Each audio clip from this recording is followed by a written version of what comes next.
Tired of manually adding contacts to Wati?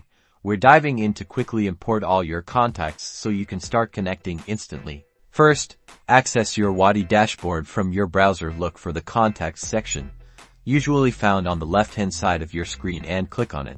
On the Contacts page, find the Import Contacts button. The exact wording may vary slightly depending on your Wati version, but it will be clearly labeled for importing. Click it to begin.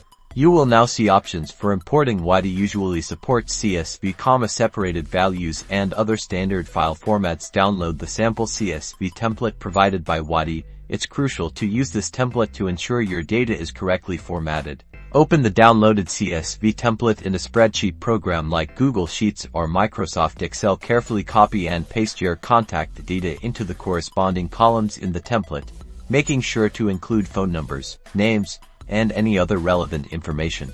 Once your CSV file is populated and saved, return to the Wati import page and choose to upload your completed CSV file. Select the file from your computer and proceed. Wati will now process your file and import your contacts. You'll see a progress bar indicating the status of the import. This might take a few minutes depending on the size of your contact list. Once the import is complete, your contacts list will be updated in Wati. Verify that all your contacts have been imported correctly. Now you can start engaging with your customers effortlessly.